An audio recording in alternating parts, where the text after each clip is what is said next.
AirAsia has resumed flights from Perth to Bali. AirAsia, Southeast Asia's largest cheap airline, has announced that it will resume its Perth-Bali route schedule. For the first time since the epidemic began in 2020, the airline is returning to Western Australia. The news comes as Australians prepare for their winter vacations, and online searches for Bali hotels are at an all-time high.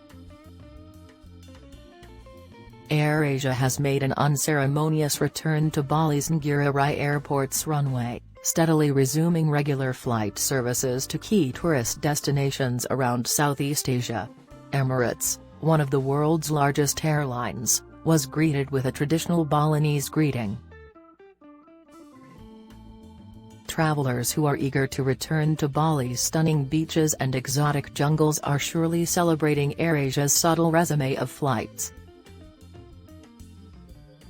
In May, the Perth-Bali flight will return with a 4 times weekly schedule. The service will be available every day beginning in June. While there are some limited flights on sale between Perth and Bali from May 15, we are now examining our new season schedule for the duration of 2022, which we will announce soon, including any adjustments to our Perth to Bali timetable, AirAsia said in a statement to Australian reporters. This could be interpreted as a hint that more flight services are on the way. Low-cost carrier Jetstar, which is part of the flagship Qantas Group, is AirAsia's major competitor in Australia. During AirAsia's flash sale, flights from Perth to Bali were as little as $99 round-trip. Flights between Perth and Bali have already reached 93% capacity, a positive indicator for the aviation and tourism industries. Australian visitors are keen to return to Bali, and the country ranks number 1 in terms of the percentage of incoming international visitors to Bali. The most popular Bali locations are Kuta and Seminyak. The recent removal of the pre-arrival PCR test for vaccinated overseas travelers has been blamed for the sharp spike in demand for flights to Bali.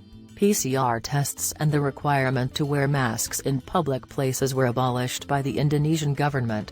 All remaining restrictions are expected to be lifted in the next weeks, making life in Bali considerably easier for visitors and locals alike. Cafes, restaurants, event spaces, and places of worship in Bali and Java are currently required to operate at 75% of their capacity. Diners are only allowed to sit for an hour in cafes and restaurants. Many of Bali's well-known eateries are suffering as a result of this. AirAsia's decision to resume service between Perth and Bali came the same week that competitor Qantas announced a new relationship with financial services firm Zip. Members of Qantas can now fly now and pay later thanks to the new arrangement. Travelers from Australia and abroad will be able to visit renowned places such as Bali without having to pay in advance. This new option will allow passengers to better manage their cash flow and return to their beloved Bali sooner than if they had only been able to pay in advance. As tour operators aim to help the travel sector's recovery, travelers may expect to see a variety of flight and vacation discounts appear online. All-inclusive resorts, family-friendly hotels, cheap backpacker excursions, and high-end deluxe retreats are all popular in Bali. Despite the fact that hotel occupancy has reached 60% at peak seasons such as the Eid al-Fitr holiday, bookings are only steadily increasing. Agoda, one of the industry's main hotel booking platforms, has seen an increase in interest in Bali hotels and is sure that this will translate into bookings. As additional last-minute discounts become available, visitors should stay informed about the latest COVID-19 limits in Bali and upon returning home,